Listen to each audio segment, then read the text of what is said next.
Oi pessoal, tudo bem? Aqui é a Bianca e no caso criminal de hoje nós vamos falar sobre um caso que ocorreu em 1956 e foi solucionado 65 anos depois, hoje em 2021.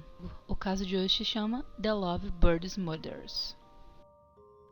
Lloyd Duane Buglow nasceu em 18 de janeiro de 1937 em Waco, Texas. Filho de James Albuquerque Buglow, ele tinha apenas um irmão. Ele era um garoto tranquilo, com alguns amigos, e sonhava em entrar para o serviço militar.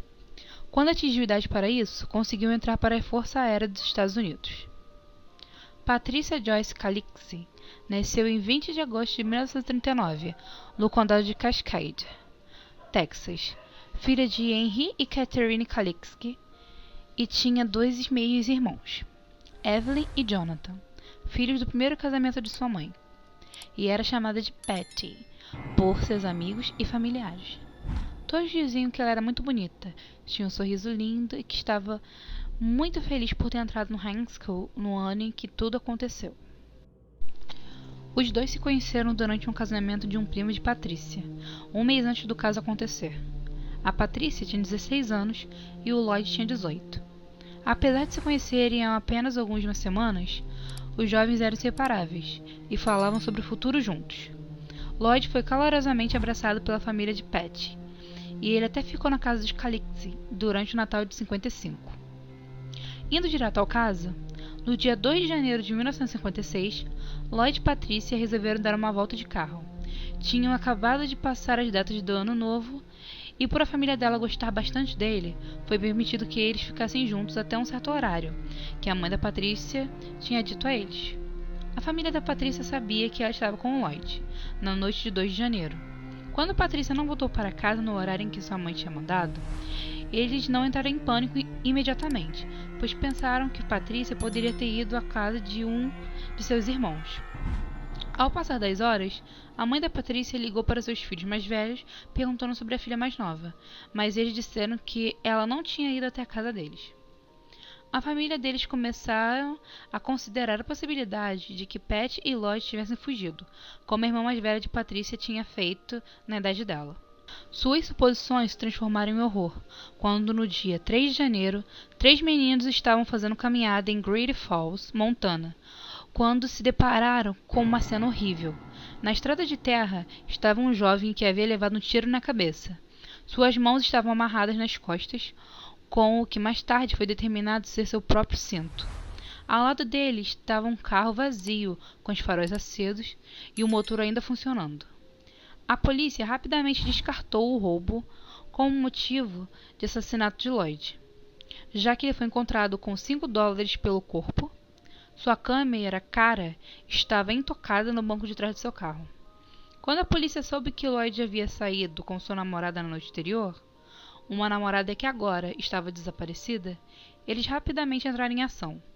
Esse não era mais apenas um caso de assassinato, foi também um caso de sequestro ativo. Quando a família de Patrícia descobriram que Lloyd havia sido assassinado e que Patrícia estava desaparecida da cena, a polícia realizou uma busca massiva para encontrá-la e permaneceu otimista de que encontraria Patrícia ilesa. Infelizmente, o corpo de Patty foi encontrado no dia seguinte no fundo de uma ravina rochosa, a 13 quilômetros de onde Lloyd havia sido morto. A polícia determinou que Lloyd e Patrícia foram forçados a se ajoelhar e em seguida baleados por trás, em estilo de execução. Como Patrícia foi encontrada totalmente vestida, eles não acreditaram que Patty havia sido estuprada. Mas após as fotos da autópsia e dos relatórios indicaram que ela havia vários ferimentos por traumas contuso, que o legista do estado disse que eram consistentes com agressão sexual ou briga. A família e os amigos de Lloyd e Patrícia estavam em choque e tristes. Então as pessoas se uniram para encontrar a pessoa responsável por esse crime hediondo. O xerife local colocou seu coração e alma no caso, indo tão longe a ponto de comprar uma máquina de polígrafo com seu próprio dinheiro para interrogar os suspeitos. O pai de Patrícia trabalhava para a Great Northern Railway e seus colegas coletaram centenas de dólares para recompensar o dinheiro. Mas apesar do pote de fundos chegar a mais de $6.000, os investigadores não estavam conseguindo entender e resolver esse mistério. Tanto Lloyd quanto Patricia eram amados por suas personalidades calorosas e sorrisos contagiantes. Ninguém conseguia entender por que alguém iria querer machucar qualquer um deles. O carro de Lloyd foi encontrado estacionado em um local conhecido como Lover's Lane, que significa um local onde casais costumam ir para passar tempo juntos. E a polícia acredita que o casal foi até lá por vontade própria, mas sem nenhum motivo plausível ou testemunhas confiáveis. A polícia não sabia se era um crime passional cometido por alguém conhecido ou um crime sádico cometido por um estranho. Nas décadas seguintes, um total de 35 suspeitos, incluindo o famoso gangster James Joseph Whitney Bugle Jr., foram alvos. No final das contas, todos foram descartados como assassinos. Em 2001, os investigadores descobriram novas informações sobre o caso. Um detetive que trabalhava no escritório do xerife do condado de Cascade mandou uma lâmina microscópica das partes íntimas retiradas do corpo de Patricia durante sua autópsia para ser testada novamente usando a tecnologia forense então vigente.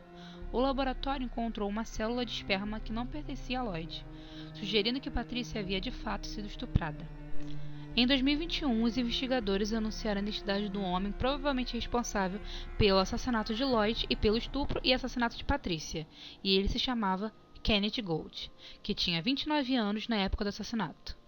Como Kenneth morreu em 2007, os investigadores não puderam provar definitivamente que ele era o culpado, embora estivesse confiante de que haviam encontrado o autor do crime. Quando Kenneth morreu, seu corpo foi cremado. Portanto, para combinar o DNA do corpo de Patricia, os detetives do condado de Cascade tiveram que solicitar a amostra de DNA do filho de Kenneth.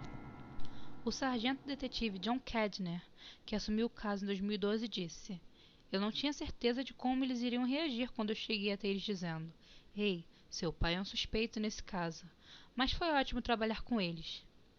Os filhos de Kenneth aceitaram a notícia de forma amigável, pois já suspeitavam de que seu pai guardava alguns segredos obscuros, e foi confirmado que Gold era o assassino de Patricia e Lloyd. Após os assassinatos, Gold vendeu sua propriedade em Tracy e sua família morou em Geraldine e Hamilton antes de se mudar para Missouri em 1967. Eles não voltaram mais para Montana. Gold não tinha um histórico criminal conhecido e nunca foi entrevistado durante a investigação dos assassinatos. Os investigadores não conseguiram descobrir nenhuma conexão entre ele e as vítimas. Infelizmente, a maior parte da família de Patricia já havia falecido. A irmã viva de Patricia está com um quadro grave de demência. A notícia reabriu feridas doloridas dos parentes vivos de Lloyd, especialmente para os primos mais velhos que o conheceram pessoalmente. O irmão de Lloyd lutou toda a sua vida com o sentimento de culpa por não ter encontrado o assassino de seu irmão. Bem, pessoal, ficamos então por aqui. Esse foi o caso de hoje. Espero que vocês tenham gostado. Então não esqueça de deixar o like e se inscrever no canal. Essa semana vamos lançar mais vídeos.